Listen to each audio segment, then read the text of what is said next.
sahabat pembelajar, kita berjumpa kembali di seminar online Indonesia Belajar. Bagi Anda yang belum mengetahui Indonesia Belajar adalah sebuah media untuk belajar yang berisi motivasi, inspirasi, dan pengetahuan tentunya dari para narasumber terbaik di Indonesia. Hadir dalam platform mobile aplikasi yang sahabat pembelajar bisa langsung download di Google Play Store maupun di Apple App Store, dan Anda juga bisa klik di website kita di indonesiabelajar.id ataupun melakukan follow pada Instagram kami di indonesia_belajar.id. Dan bagi Anda yang belum melakukan follow pada Instagramnya Bu Eli, boleh juga untuk melakukan follow pada Instagramnya Bu Eli di @elisusanti.s.e.coach. Dan bagi Anda yang memiliki Facebook, Anda juga boleh untuk melakukan like pada Facebook fanpage kami di indonesiabelajar.id. Dan sahabat pembelajar, kami telah membuat juga sebuah grup WA khususnya untuk Bu Eli. Jadi untuk Anda yang belum masuk ke dalam grup WA tersebut, boleh untuk memberikan nomor WA sahabat pembelajar di kolom chat. Nanti kita akan langsung invite ke dalam grup WA. Dan perkenalkan sahabat pembelajar, namanya saya Jessica yang akan memandu seminar online kita hari ini. Dan seperti biasa, setiap hari Rabu malam adalah edisi yang sangat spesial karena kita menghadirkan seseorang yang luar biasa yang kita semua sudah pada tahu beliau siapa. Beliau adalah Ibu Eli Susanti.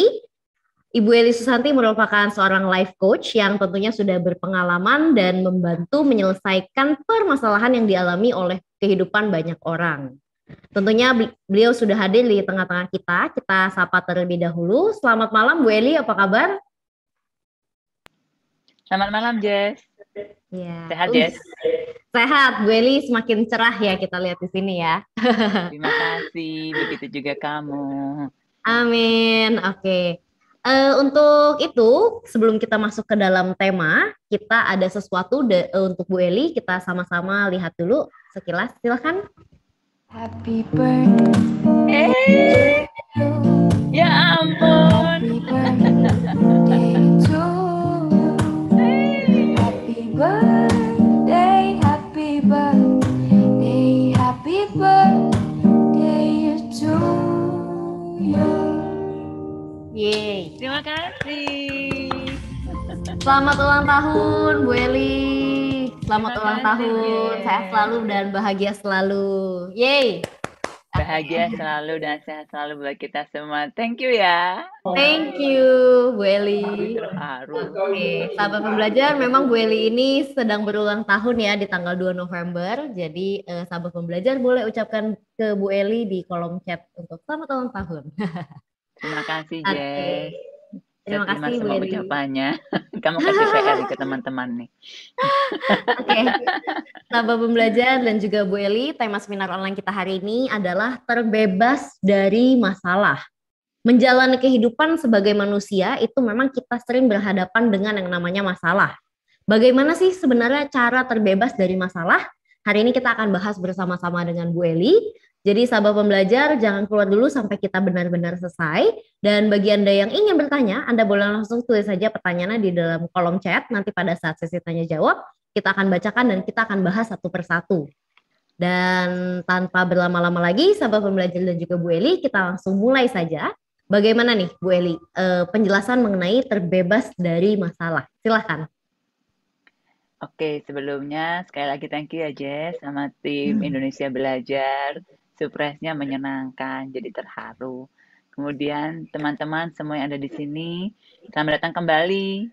Salam kenal yang baru datang malam ini ya. Kemudian saya melihat wajah-wajah baru, wajah-wajah lama yang baru nongol. Hai Surlinda, saya sapa dulu nih. Akhirnya nongol lagi gitu kan ya. Kemudian ada siapa lagi ya? Yang udah lama nggak kelihatan. Senangnya ngeliat kamu segar, sehat. Ya. Oke, thank you semuanya. Nah, sesuai topik malam ini kita ngomongi terbebas dari masalah. Pertanyaan saya, siapa yang di sini merasa punya masalah? Kasih icon angkat tangan atau angkat tangan. Kalau nggak semua tuh nggak punya masalah, dibalik saya malah yang mau belajar gitu. Gimana caranya nggak punya masalah gitu ya? Siapa yang nggak punya masalah? Nah, jadi saya rasa sebagai manusia yang hidup itu kita sudah terbiasa ya. Setiap hari itu ada masalah. Dari masalah yang sangat kecil artinya mudah untuk kita tanganin. Sampai yang sangat besar. Yang sangat besar itu artinya apa? Yang kita bahkan merasa tidak mampu menghandle-nya atau menanganinya atau mengatasinya. Itu yang dibilang besar. Jadi, di sini saja ketika kita ngomong masalah, besar dan kecil, itu sebenarnya ukurannya tiap orang tidak sama. Iya Pak ya? Karena kecil buat saya, belum tentu kecil buat Anda. Contoh yang paling gampang misalnya, ini kan kebanyakan perempuan nih. Kram ketika PMS. Buat sebagian orang, ya karena udah terbiasa ya nggak apa-apa lah. Ada yang sampai itu masalah besar sampai nggak bisa ngapa-ngapain 2-3 hari gitu ya. Jadi kan tiap orang tidak sama. Jadi ketika kita ngomong kecil, sebenarnya kita bukan lihat masalahnya, tetapi lihat pada kemampuannya kita mengatasinya. Masalah itu kecil ketika mudah buat kita mengatasinya. Masalah itu besar ketika kita tidak punya kemampuan atau merasa tidak bisa menyelesaikannya. Ya Pak ya? Ya kan? Sama kayak anak yang misalnya, saya punya masalah Bu, nih yang belakangan sering saya hadapin ya, anak saya nggak mau sekolah online, minta berhenti sekolah dan segala macam. Untuk sebagian ibu-ibu itu masalah besar. Ada sebagian ibu-ibu yang dengan gampang, ya udah berhenti aja dulu setahun. Ada yang begitu gitu. Nah, tiap orang tidak sama. Jadi ketika kita ngomong masalah, pertanyaan saya kepada teman-teman adalah, menurut teman-teman, pernah nggak kalau kita berpikir ulang ke belakang, selama hidup kita, di momen mana di hidup Anda merasa tidak punya masalah?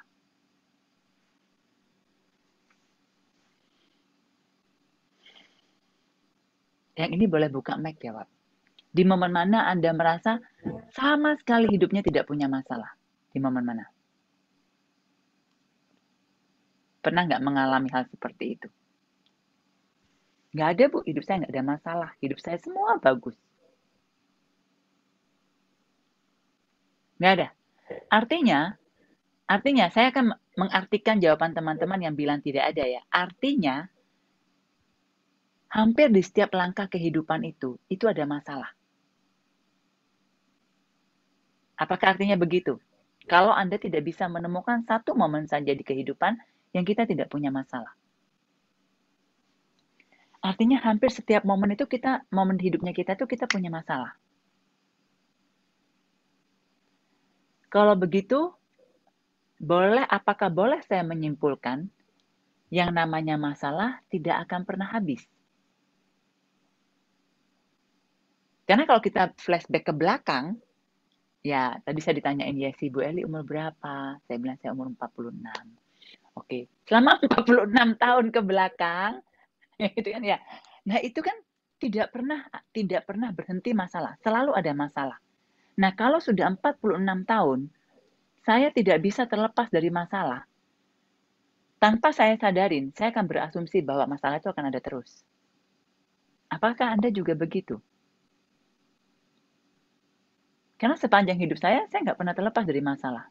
Nah, yang herannya, sudah tahu nih kita tidak bisa terlepas dari masalah. Pada umumnya, semua orang berlomba-lomba mencari cara bagaimana caranya kita bebas dari masalah. Ya Pak ya?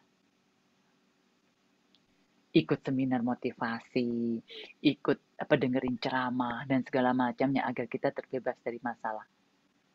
Padahal sudah tahu, kita nggak pernah punya momen bebas dari masalah dalam hidup kita. Nah, kenapa itu jadi masalah? Apapun yang Anda katakan masalah, kenapa itu jadi masalah? Ada yang bisa membantu saya menjawab nggak? Apa yang kita pikirin masalah? Oke, tadi kita mulai dengan saya diucapin selamat ulang tahun. Ada banyak teman-teman saya atau orang-orang di sekitar saya yang menjadi tua itu masalah buat dia. Misalnya begitu. Kenapa itu jadi masalah? Atau punya keriput di wajah itu masalah buat dia. Kenapa itu jadi masalah? Atau apa? Saya nggak tahu masalahnya Anda masing-masing ya. Coba tanyakan ke diri sendiri. Kenapa itu jadi masalah buat saya? Ada yang mau menjawab? Oke, saya baca chat dulu. Kayaknya ada yang menjawab di chat.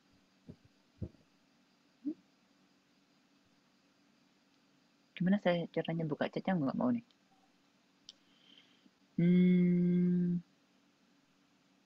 Oke ya, belum ada. Kenapa itu menjadi masalah? Karena dianggap beban. Oke, apa lagi? Kenapa masalah yang Anda anggap masalah sekarang itu adalah masalah? Apa penyebabnya? Oh ya, tadi kayak nggak mau tua jadi masalah karena ada harapan bisa muda selamanya. Dari jawabannya Natalia tadi bilang karena itu dianggap beban. Yes, pasti. Masalah, mau kecil mau besar, itu jadi beban ketika besar. Ketika kecil nggak akan jadi masalah. Masalah kecil kita tahu bahwa ini bermasalah, nggak enak. Tidak kita inginkan, tidak enak buat saya, tapi saya bisa atasin, selesai. Menjadi beban ketika dia besar dan kita merasa tidak mampu menyelesaikannya. Disitulah mulai terasa jadi beban. Ya kan? Nah, kenapa itu jadi masalah? Karena kurang nyaman. Dari Pak Wahyu ya. Saya akan memberikan sebuah pemahaman. Saya memberikan sebuah pendapat. Seperti biasa ya, terutama untuk teman-teman yang baru ikut. Di diskusi hari Rabu malam ini, saya akan menceritakan, berbagi apa yang bisa saya bagikan, tetapi sekali lagi, ketika itu tidak Anda setujui atau tidak berguna buat Anda, jangan dipikirin, lupakan, letakkan. Karena Anda tidak harus setuju dengan saya. Oke? Ambil yang bisa berguna, yang tidak berguna, sudah lupakan. Letakkan aja. Anggap aja Bu Eli nggak pernah ngomong atau saya nggak setuju dengan Bu Eli, that's it. Anda tidak harus setuju dengan saya. Nah, jadi ketika kita ngomong masalah, bagi saya masalah itu adalah ketika ada sebuah kejadian yang menghambat saya mencapai tujuan. Atau membuat saya lambat mencapai keinginan saya. Atau membuat saya tidak bisa sampai, tidak bisa mendapatkan keinginan saya. Itu jadi masalah. Coba pikirkan. Kenapa saya nggak masalah kalau jadi tua? Karena saya punya keinginan saya tetap muda, awet muda. Kenapa anak saya masalah ketika nggak mau sekolah? Karena saya punya keinginan, saya punya harapan, saya punya tujuan. Anak saya harus selesai sekolah on time. Kalau maksudnya SD 6 tahun, SMP 3 tahun gitu ya. On time, nggak boleh nggak naik kelas. Kita kan punya tujuan, punya harapan, punya keinginan. Ketika ada sebuah kondisi yang menghambat kita mencapai tujuan kita atau mendapatkan keinginan kita, ini yang kita anggap masalah. Make sense? Keuangan jadi masalah. Kenapa keuangan jadi masalah? Karena pasti kita punya keinginan dengan uang. Mau beli rumah lah, mau beli mobil, mau sekolahin anak ke luar negeri. Dan ketika keuangan itu tidak memenuhi, maka keuangan jadi masalah. Sebuah kondisi tidak akan pernah jadi masalah ketika dia tidak menghambat tujuan atau keinginan kita. Make sense? Contohnya, sakit jadi masalah, Bu. Jadi masalah ketika kita punya keinginan untuk selalu sehat.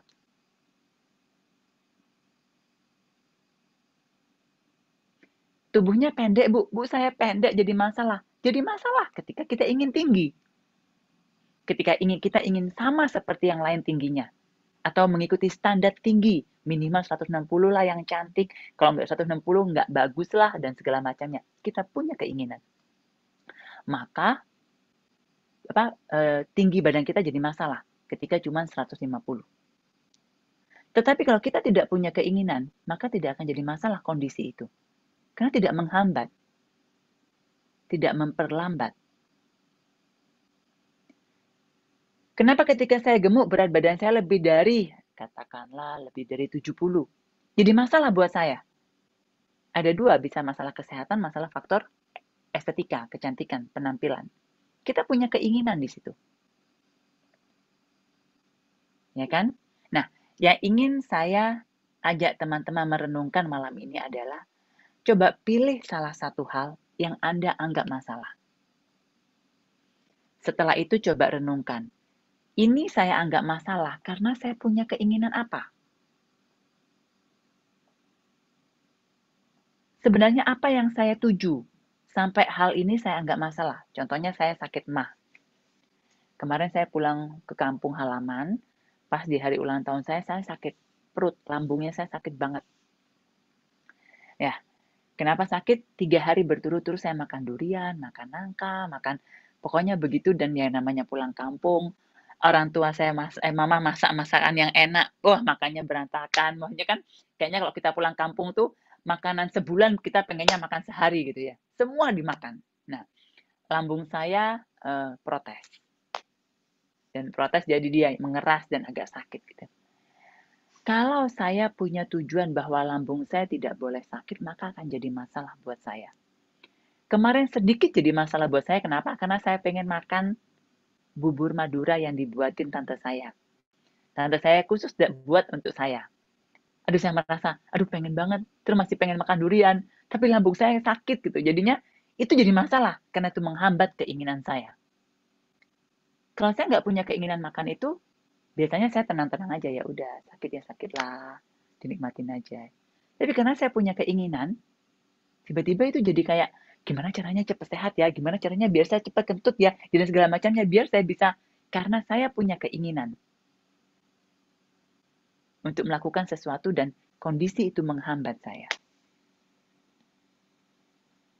Nah, sekarang teman-teman sudah ketemu nggak? Yang sudah ketemu kasih ini ya jempol. Apa keinginan Anda sampai sebuah kondisi itu Anda bilang masalah?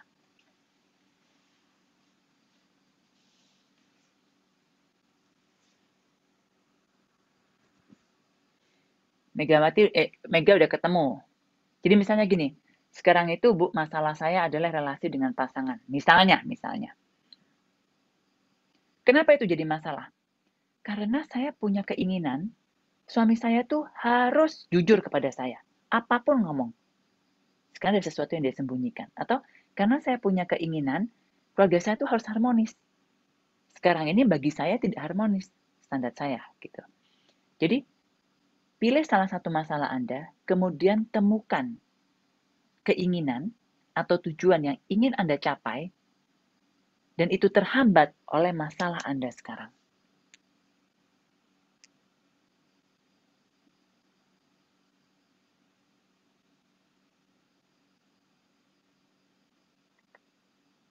Kalau Anda tidak bisa menemukan itu, saya akan bertanya-tanya kepada Anda, kenapa itu jadi masalah terus?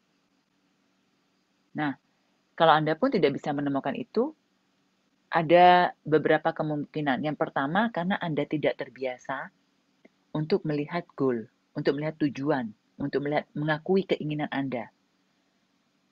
Ada juga yang keinginannya itu adanya di bawah sadar, atau sudah terbiasa, sudah jadi habit, sudah jadi kebiasaan. Contohnya, nggak bisa tidur akan jadi masalah.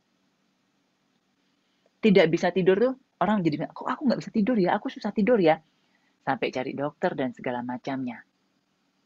Tapi tujuannya apa? Bingung tujuannya apa ya? Nggak, pokoknya mau bisa tidur aja. Nah, tujuannya mau bisa tidur itu apa? Biar bisa sehat, biar besok bisa bangun dan konsentrasi. Gitu kan maksudnya kan?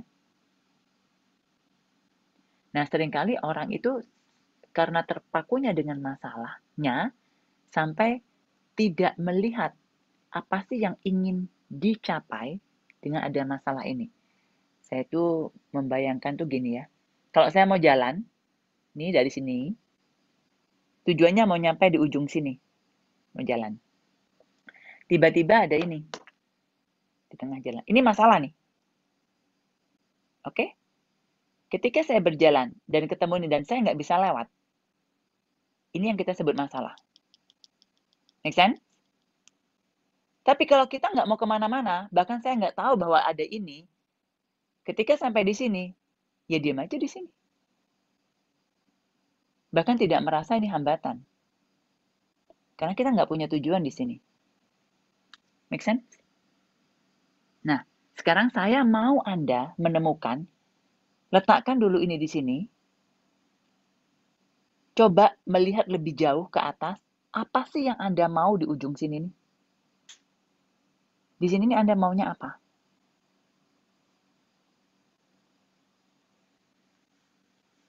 Kalau Anda tidak tahu di sini maunya apa, terus pikirkan ulang, kenapa ini jadi masalah? Ujungnya itu macam-macam ya. Bisa kenyamanan, kedamaian, ketenangan diri, ya apapun ya, itu kan tetap ada tujuannya. Tetap ada keinginannya, tetap ada harapannya. Sampai itu jadi masalah. Oke, sampai sini ada pertanyaan nggak? Saya mau teman-teman menemukan dulu nih, biar kita bisa bahasanya lebih seru, bisa lebih kena.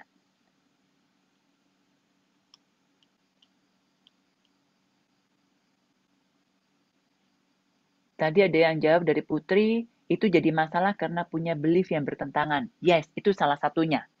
Ketika beliefnya kita bertentangan, pasti kita punya tujuan kan? Kita maunya semua selaras dengan beliefnya kita.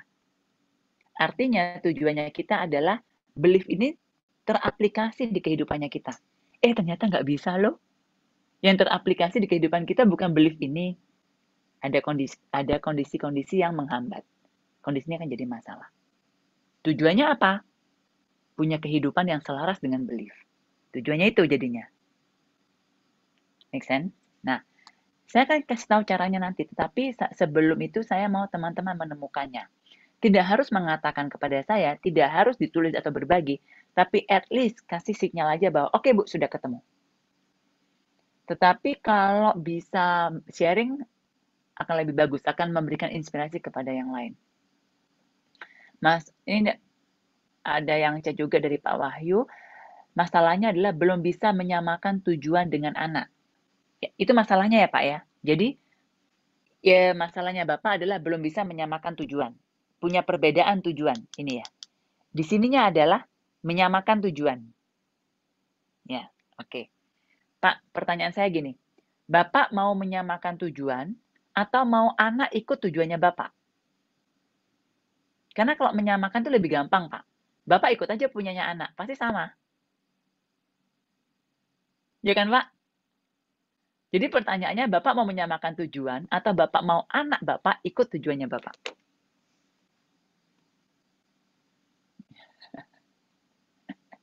Gampang, Pak, menyamakan. Kita aja yang ngalah, pasti sama. Oke. Jadi teman-teman yang mau sharing juga boleh ya, nanti kita akan, saya akan bahas. Dengan segala hormat, Pak Wahyu, terima kasih sudah berbagi. Saya bertanya ini tidak dalam rangka apa-apa. Tapi saya mau teman-teman belajar untuk jujur ke diri sendiri. Seringkali kita tuh kayak gini, saya mau Bu, saya sama tujuan dengan anak. Kalau tujuan menyamakan itu gampang. Kita ngalah pasti kita sama. Tapi sebenarnya bukan mau menyamakan.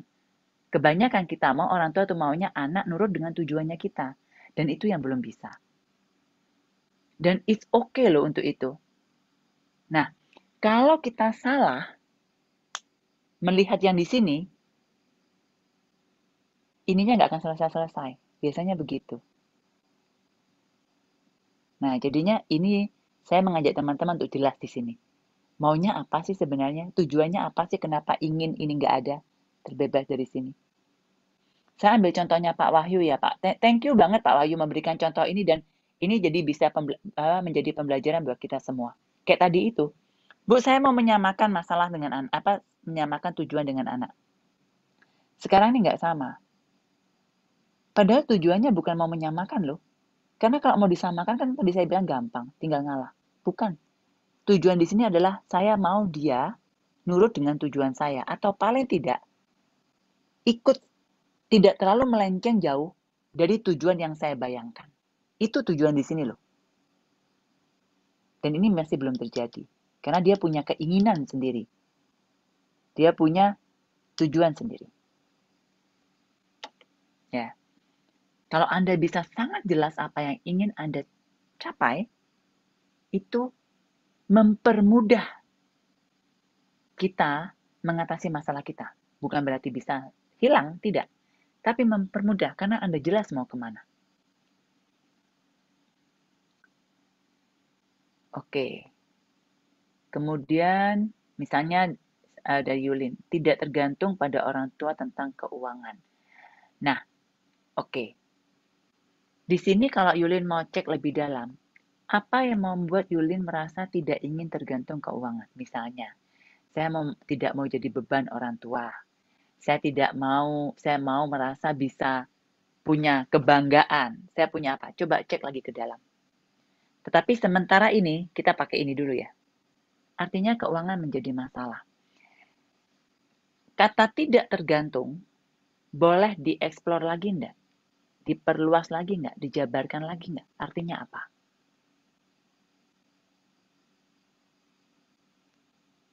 Ya, kalau bisa menemukan itu, akan mempermudah.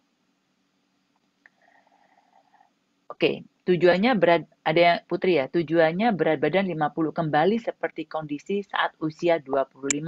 Jadi fit, energi, resiko penyakit menurun, tidak mudah sakit. Masalahnya sekarang apa? Nggak bisa, nggak punya waktu untuk olahraga, atau nggak bisa makan sehat. Masalahnya apa dulu? Ya, jadi masalahnya apa dikenali dulu. Tujuannya adalah ini. Nah, fit, energi, resiko. Pertanyaan saya gini, mau turun berat badan atau mau fit, energi, dan resiko sakit turun?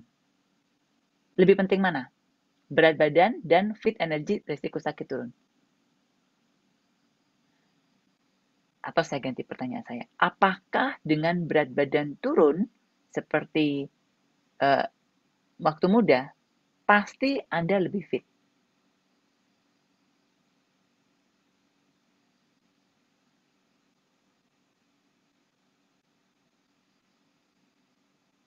Oke, lebih penting resiko penyakit turun dan fit. Nah, itu dijadikan tujuan di awal dulu ya. Berat badannya jadi bonus. Berat badannya jadi bonus. Karena bisa saja berat badannya tidak turun tapi badannya kita lebih fit. Ya ini banyak kejadian lah ya teman-teman seperti itu. Banyak teman-teman yang juga mati-matian menurunkan berat badan yang ada badannya semakin drop dan tidak fit. Jadi kalau bisa ditentukan salah satu itu akan lebih mudah. Nah, saya berasumsi teman-teman yang lain juga sudah mulai punya gambaran ya bagaimana menemukan tujuan atau keinginan yang ingin dicapai. Kenapa masalah itu kita mau atasi. Sekarang, apa yang terjadi? Saya memberikan gambaran pada umumnya. Mungkin tidak teman-teman yang di sini. Apa yang terjadi ketika orang merasa punya masalah? Kita sibuk dengan masalahnya, kita mengeksplor masalahnya, kita memperjelas masalahnya, kita menceritakan masalahnya, dan terus diceritakan berulang-ulang. Ini loh, aduh saya itu loh nggak bisa turun-turun. Ini loh saya sama anak itu bertentangan terus. Ini loh, benar apa benar? Masalahnya terus yang diomongin. Saya ingin bertanya, kenapa bukan tujuannya yang diomongin?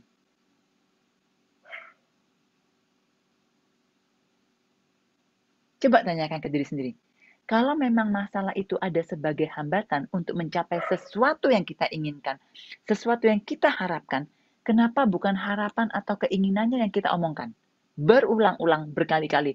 Saya tuh loh kepengennya fit, saya tuh kepengennya ini. Kenapa bukan itu yang kita bicarakan? Kenapa kita lebih suka menceritakan masalahnya daripada tujuannya? Ada yang bisa menjawab saya?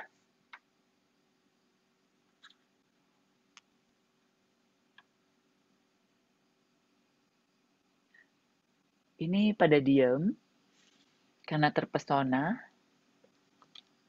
atau Karena fokusnya ya, Bu. kenapa Mega? Bu Eli, Ya. karena fokus kita pada masalah bukan pada tujuan yang kita mau gitu. Jadi Yes. kita lupa gitu loh. Tujuannya tuh sebenarnya kita mau gimana. Yes, itu pada umumnya yang terjadi kan. Kita seringnya tuh fokusnya kepada masalah. Padahal ingat pemahaman itu tadi. Masalah itu hanya menjadi masalah ketika kita punya keinginan dan tujuan.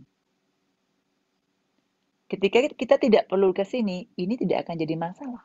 Ya udah aja.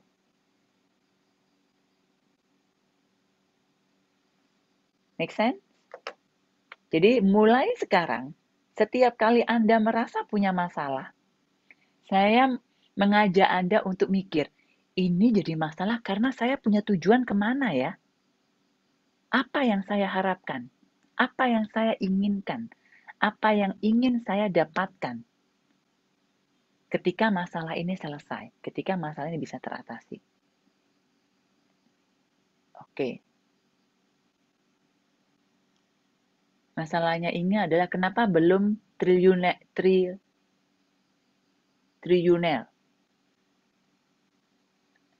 Itu masalahnya. Jadi kan tujuannya kepengen punya triliunan. Itu kan? Itu jadi masalah buat dia. Jadi punya ratusan miliar buat dia tetap masalah. Kenapa belum ke sana? Mau 900 M juga masalah buat dia karena belum mencapai tujuannya. Dan it's okay, itu tiap orang beda-beda ya. Punya 900 M aja buat dia masalah karena tidak mencapai tujuannya dia. Tetapi bagi orang yang tidak punya tujuan seperti Inge, punya 900 M, masalah nggak? Nggak jadi masalah. Itu maksud saya, lihat tujuannya, mau kemana. Kalau punya masalah, ingat sikunya Bu Eli. Tujuannya apa? Ingat itu. Ya. Terus ini, tadi Yesi menjawab ya. Kenapa kita lebih suka fokus kepada masalah? Cari dukungan. Ya. Salah satunya itu. Kita itu seringkali punya sifat bukan mencari solusi. Tapi kita ingin mencari dukungan atau kita ingin mencari pengakuan bahwa kita sudah melakukan sebuah perjuangan. Dan kalau gagal, bukan salah saya. Makanya kita menceritakan masalahnya. Dan menceritakan usaha kita yang tidak berhasil.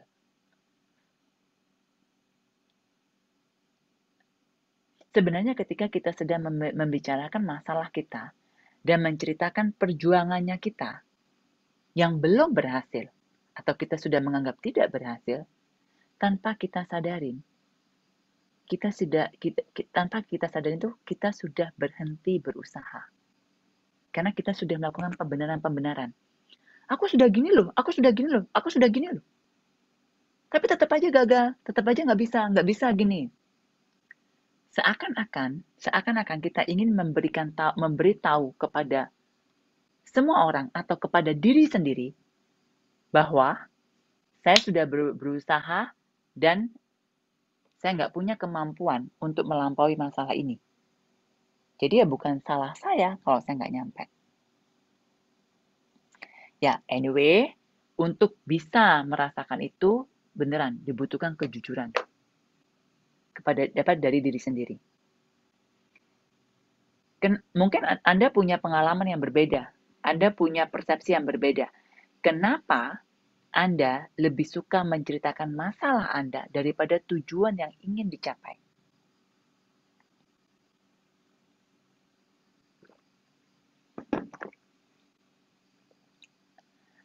Ada lagi nggak yang berpendapat? Kenapa? Apa yang Anda alami ketika Anda menceritakan masalah Anda?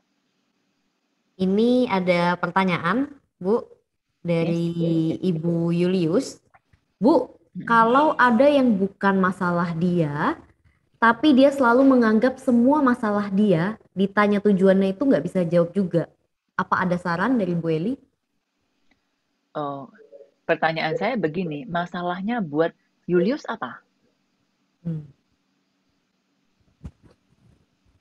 Kenapa Julius ingin membantu orang ini? Apa masalahnya? Jadi kan saya berasumsi adalah pertanyaan ini kan ada orang yang seperti ini kondisinya, dan saya bertanya karena saya ingin membantu. Nah, jadi masalahnya buat Julius apa? Waduh Bu, saya punya tujuan, saya mau merubah dia. Tapi saya nggak bisa. Makanya muncul pertanyaan ini. Make sense nggak maksudnya? Jadi saya lebih suka bertanya, masalahnya buat Julius apa? Karena saya nggak bisa bantu orang itu nggak ada di sini. Jadi kalau misalnya, nah betul Bu, artinya Julius mau bantu orang ini kan, tapi tidak tahu caranya.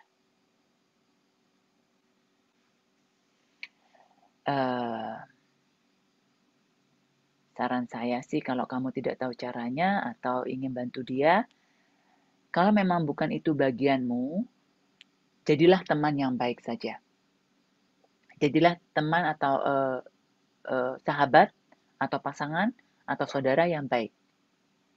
Karena kalau kita tidak punya pengalaman, kayak gini lah, kalau kita nggak punya pengalaman tentang sakit atau dokter, sedangkan orang itu punya kanker, dan kita hanya mengambil pengetahuan dari internet, yang di internet itu sekarang ada 1001 macam cara menghadapi kanker, ya. Dan kita bisa mencampur adukkan konsep 1, 2, sampai konsep 1000, mungkin kita malah akan menjerumuskan orang itu, ya. Ya, jadi kalau memang kita tidak punya kemampuan, saran saya, jadilah teman yang baik aja. Dampingin aja dia. Ya. Mungkin dengan dia menceritakan masalahnya, dia merasa lebih baik. Dan kita tanya aja, kamu tujuannya apa sih? Kenapa kamu ingin terbebas dari masalah? Dia nggak bisa jawab, ya nggak apa-apa. Tanyain lagi di besok. Mungkin besok dia bisa jawab. Atau ajak dia untuk ada di Rabu malam. Ya. Saya nggak promosi, saya jualan. Oke. Oke. Oke, dari Yuni, kenapa suka menceritakan masalah? Karena kalau cerita mungkin mencari solusi atau pandangan dari segi lain, Bu. Bagus. Kalau memang itu tujuannya menceritakan masalah. Artinya saya berasumsi kalau Yuni menceritakan masalah itu karena untuk mencari solusi atau pandangan dari segi lain, kamu pasti menceritakan kepada orang yang tepat. Bukan kepada orang yang tidak tepat. Ya kan? Kalau memang itu yang kamu lakukan, bagus. Artinya kamu mencari solusi. Menceritakan masalahnya untuk mencari solusi. Tidak untuk menceritakan perjuanganmu. Hanya kita yang tahu. Tetapi kalau kamu menceritakan kepada 100 orang yang random, pasti bukan cari solusi. Ya. Kalau memang itu mau untuk cari solusi, ceritakan kepada orang yang tepat. Ceritakan kepada orang yang bisa kamu percaya. Ya. Gitu. Kalau dari Yulin berbagi pengalaman, menceritakan masalah itu berbagi pengalaman, bertukar cerita atau ilmu.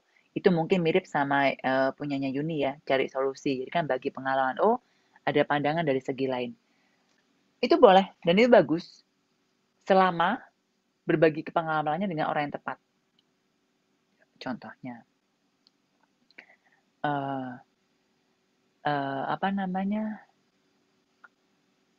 kita mau bercerita tentang suami kita yang selingkuh. Ceritanya kepada teman kita yang juga suaminya selingkuh gitu. Dan masih sakit hati. Kebayang nggak ketika kita cerita komennya akan gimana? Ya kan? Itu maksud saya.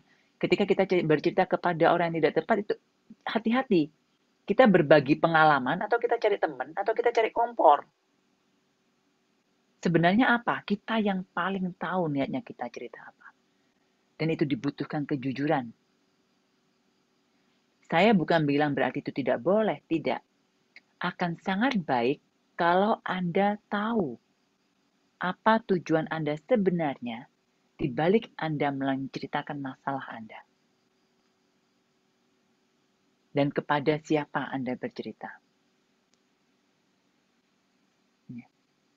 Kalau kita mau jujur kepada diri sendiri, setiap kali kita cerita, pasti kita tahu tujuannya, hanya kita nggak mau tahu. Ini yang jadi istri di sini ya. Ya, Sulinda belum lah, masih muda gitu ya. Jadi itu kan yang udah jadi istri. Kalau kita mau jujur, ini pasti mengalami semua. Ketika kita menceritakan sesuatu kepada suami, pasti kita punya tujuan. Apakah kita mau mempengaruhi dia untuk beliin kita sesuatu, jadi kita ceritakan kejadiannya dengan tujuan kita mau dia beliin kita, atau kita menceritakan sesuatu agar dia makin sayang sama anak kita, atau kita menceritakan sesuatu agar dia memarahi anaknya, kita mencari dukungan, ya Pak ya. Tujuannya cerita. Nah, jadi artinya kita pasti tahu kenapa kita cerita. Hanya saja tidak selalu kita mau jujur kepada diri kita. Ya. Jadi latihannya adalah jujur kepada diri sendiri. Yang pertama tadi latihannya adalah selalu cari tahu tujuannya yang mau dicapai ketika kita terbebas dari masalah. Tujuannya apa? Setelah itu, kalau kita selalu sering menceritakan masalah kita, coba jujur ke diri sendiri. Kenapa sih saya selalu fokusnya ke masalah? Ini ada yang jujur nih, dari Shirley. Cari pembelaan, Bu. Terima kasih untuk jujur. Iya, itu salah satu loh bentuk kenapa kita selalu menceritakan masalah kita. Tidak benar-benar kita mencari solusi, tapi kita cuma pengen cari pembelaan. Nah, begitu kita punya kesadaran ini, begitu kita punya kejujuran nih ke diri sendiri, dengan berjalannya waktu, dengan latihan-latihan ini, Anda akan lebih jauh menguasai diri Anda dan lebih mudah melampaui masalah Anda. Ya. Dari Inge, terima kasih kejujurannya. Hanya cari perhatian saja. Banyak banget orang yang seperti ini. Menceritakan masalahnya untuk mendapatkan perhatiannya. Banyak banget. Ya. Tapi tidak semua orang itu mau jujur bahwa dia cari perhatian. Tenang. Yang jadi klien saya, semua menceritakan masalahnya ke saya. Mereka tidak cari perhatian. Cari dukungan mungkin ada beberapa. Kenapa begitu? Karena mereka harus bayar. Serius, mereka harus bayar. Jadi ya kalaupun mau cari perhatiannya terlalu mahal gitu, karena harus bayar ya. Nah, tapi apakah ada yang cari pembelaan, cari dukungan? Ada. Dan bahkan mereka nggak sadar bahwa mereka itu mencari pembelaan atau cari dukungan. Mereka nggak sadar loh. Mereka lakukan tanpa sadar. Jadi, ketika kita mencari pembelaan, mencari dukungan, mencari pembenaran, itu kita tidak menyadari itu bukan hal yang jahat atau hal yang buruk. Karena itu sangat umum terjadi. Kita, terutama di budaya timur, itu banyak sekali dididik untuk tidak mendengarkan apa yang benar-benar kita inginkan. Harus sopan, harus ini, harus mendahulukan keinginan orang lain. Budaya-budaya kita seringkali membentuk kita seperti itu sehingga terbawa dalam semua perilaku dan pola pikir. Jadi ketika Anda pun tidak menyadari bahwa Anda mencari pembelaan, pembenaran, ataupun apa itu, nggak apa-apa, latihan aja dulu. Coba pelan-pelan untuk jujur kepada diri sendiri. Dia nggak perlu ngomong ke siapa-siapa. Kalaupun mau ngomong kepada teman yang Anda bisa percaya. Ya. Oke. Saya buka chat dulu. Dari Natalia, Bu, kalau menurut saya orang cerita masalah itu untuk meringankan beban pikiran. Tapi pada akhirnya pengen tahu apa sudah betul ya konsep pemikiran saya. Hanya saja keputusan akhir apapun itu tetap ada di tangan kita mau jalan apa yang diambil. Betul. Kalau memang bercerita membuat Anda bisa merasa lebih ringan untuk kembali berjalan melewati masalah Anda atau mengangkat masalah Anda, lakukan. Kalau memang bercerita itu membuat Anda merasa seperti itu. Tetapi dari pengalaman saya, ketika Anda bercerita kepada orang yang salah, ketika Anda bercerita bukan kepada orang yang tepat, itu yang perlu Anda hati-hati. Tidak menjadi ringan, yang ada merasa makin berat masalahnya misalnya. Atau makin menyalahkan orang lain atau kondisi lain. Ya. Begitu. Oke. Sampai sini ada pertanyaan?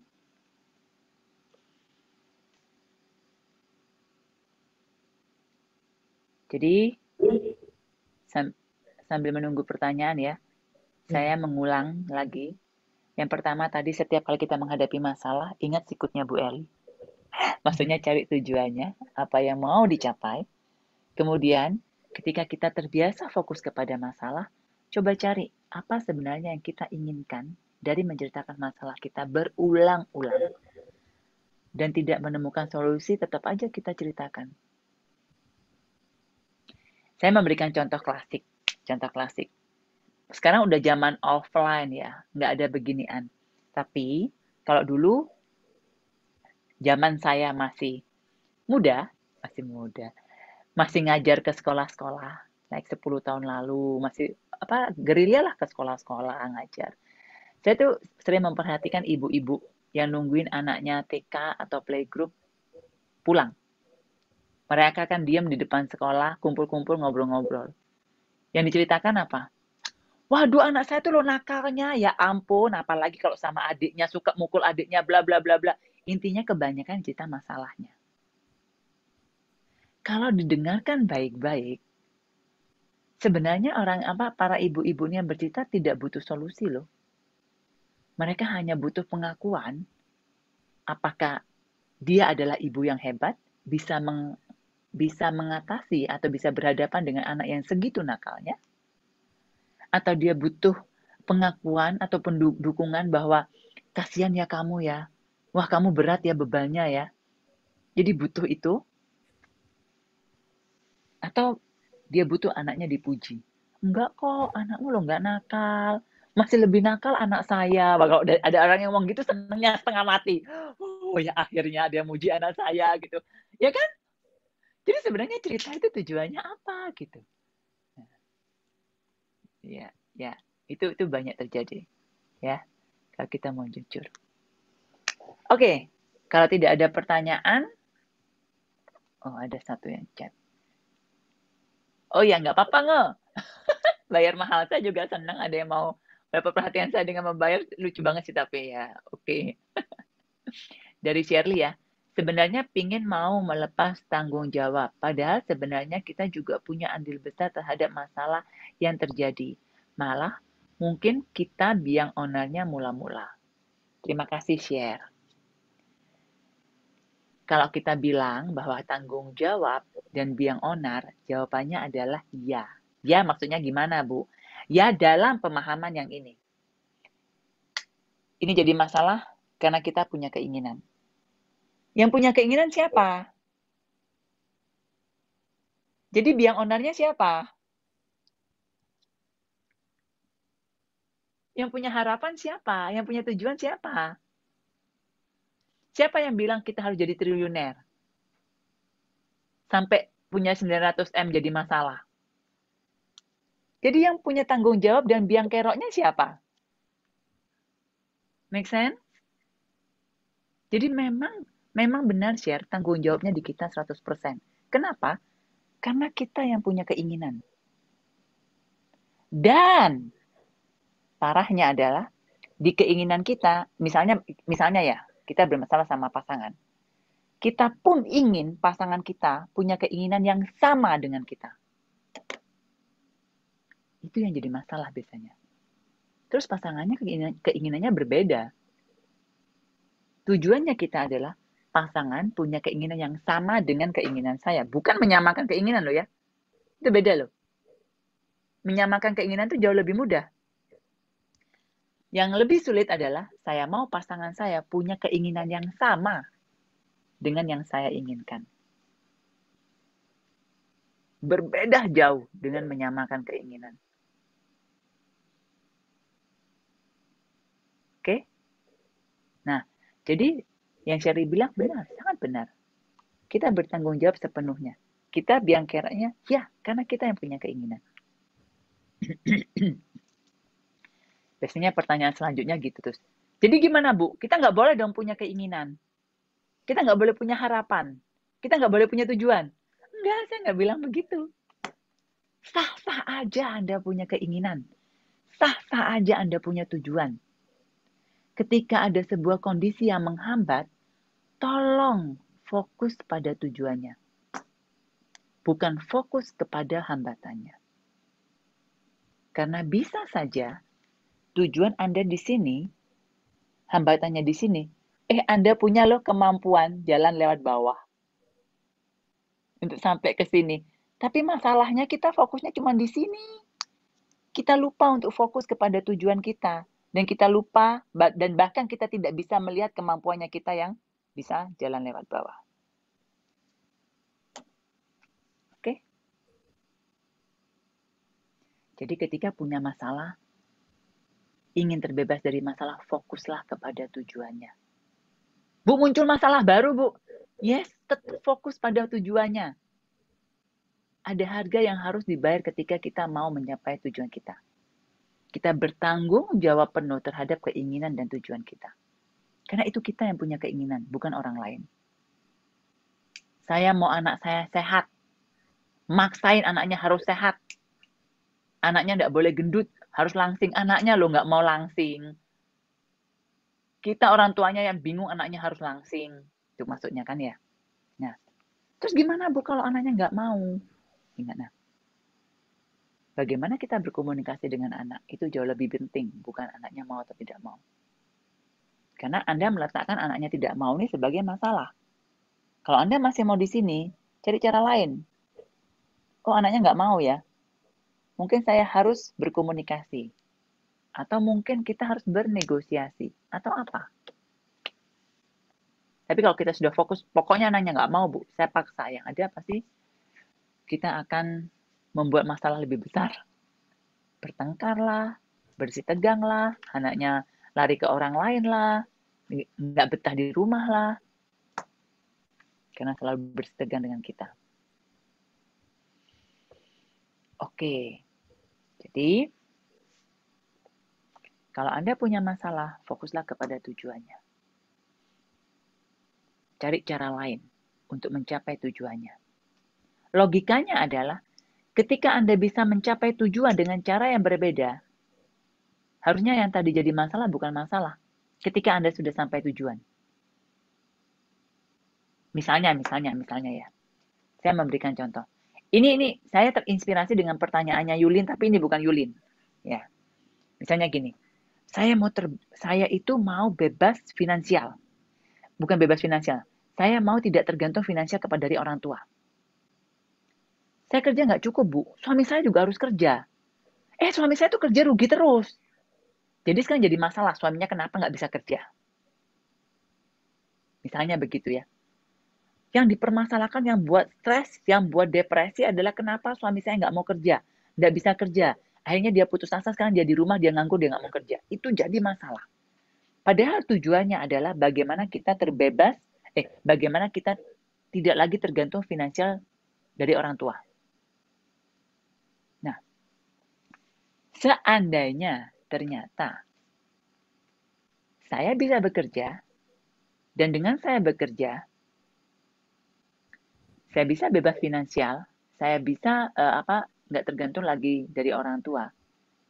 Jadi masalah nggak suami saya nggak bekerja? Tetap masalah. Artinya tujuannya suami bekerja bukan untuk tidak tergantung finansial dari orang tua, tapi tujuannya apa gitu? Kita harus cari. Ternyata misalnya ceritanya adalah saya mau suami saya bekerja, Bu, karena tidak sesuai dengan belief saya bahwa seorang suami itu tidak bekerja. Harusnya suami yang bekerja, bukan istri. Saya punya belief itu. Dan saya masih pegang kuat-kuat. Dan saya punya keinginan, belief itulah yang terjadi. Tujuannya saya adalah, saya hidup sesuai belief saya, dan saya tetap pegang kuat-kuat belief saya. Tujuannya itu. Nggak apa-apa juga. Bukan berarti tidak boleh, tapi Anda tahu sebenarnya tujuan apa. Anda sedang mempertahankan belief Anda.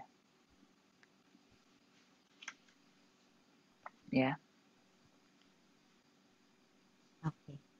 Nah, kalau Anda sedang mempertahankan belief Anda, dan ternyata itu sulit buat Anda, dan Anda tidak tahu bagaimana cara mengatasinya, dan hubungi Jessica atau Mbak Enda untuk cari saya.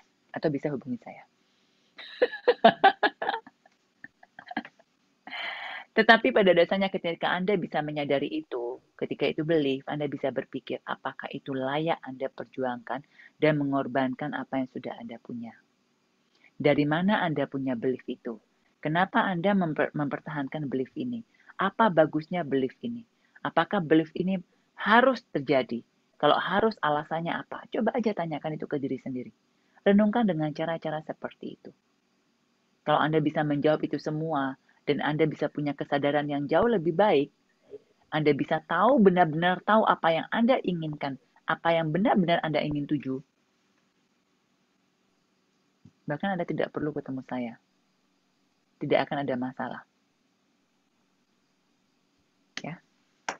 Yang membuat Anda punya masalah karena Anda punya keinginan. dan sebuah kondisi menghambat Anda mencapai keinginan itu. Apakah artinya Anda tidak boleh punya keinginan? Jawabannya tidak. Punya keinginan itu adalah sah. Dan punya keinginan itu sudah menjadi budaya lah di kita. Dari lahir itu kita punya keinginan. Orang tua kita sudah mendidik kita dari kecil untuk punya keinginan. Keinginan itu baik. Bukan tidak baik. Menjadi tidak baik ketika ada masalah yang menghambat dan Anda merasa masalah itu di luar kemampuan Anda sehingga membuat Anda paralyzed di hidup ini. Paralyzed itu membuat Anda lumpuh atau tidak berdaya untuk menghadapi kehidupan.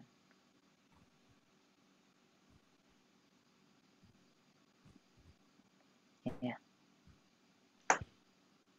Semoga pembicaraannya kita selama hampir sejam ini memberikan inspirasi, memberikan pandangan baru, membuat Anda bisa melihat masalah dengan cara yang berbeda, dan semoga apapun yang jadi masalah Anda bisa dengan mudah tidak menjadi masalah lagi ketika Anda tahu Anda mau kemana, keinginan apa yang Anda perjuangkan, harapan apa yang Anda ingin wujudkan.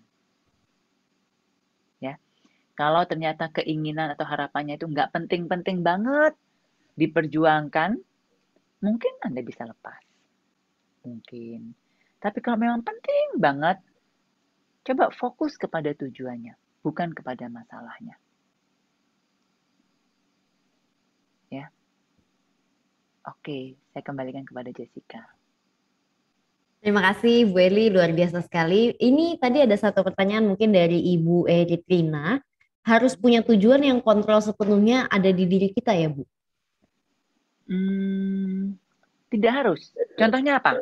Kalau misalnya Putri boleh kasih contoh, kalau pertanyaannya harus punya tujuan yang ada di kontrol kita, jawabannya tidak harus. Ya, karena kalau kita mau ngomong jujur Putri, apa sih yang sepenuhnya di dalam kontrolnya kita? Coba pikirkan, apa? Hampir tidak ada yang sepenuhnya di kontrolnya kita. Kalau ngomong sepenuhnya ya. Misalnya kita mau punya tujuan hidup sehat sampai umur 70 tahun gitu. Di bagian mana kita punya kontrol? Hidup sehat pun kita hanya bisa mengkondisikan. Karena ada orang yang bawaan dari lahir misalnya, jantungnya udah cacat. Atau bahkan levernya udah nggak sehat. Paru-parunya udah dari lahir udah bukan dia yang menyebabkan, tapi dari sononya udah begitu gitu. Kita hanya bisa mengkondisikan untuk kita menjadi lebih sehat. Ya kan? Siapa sih yang pengen punya kanker misalnya? Tapi saya punya pengalaman dengan beberapa orang yang hidupnya sangat sehat. Sangat baik, bahkan nggak pernah makan jajan di luar itu tidak pernah. Semua dimasak sendiri. Nggak pernah mau makan sembarangan di warung, nggak pernah. Dia kanker otak. Sampai semua orang heran, karena dia udah begitu mengkondisikan. Jadi kalau ditanya, apakah punya tujuan yang kontrolnya sepenuhnya ada di diri kita? Jawabannya tidak harus. Dan hampir tidak ada tujuan yang sepenuhnya kontrolnya di kita tuh hampir tidak ada. Ya, gitu. Yang bisa kita lakukan adalah berusaha sebaik mungkin dan ketika ada masalah, tetap fokus kepada tujuannya.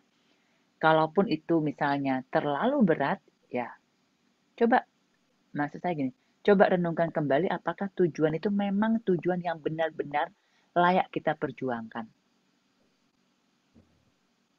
Ya. Itu. Terima kasih, semoga menjawab ya Putri.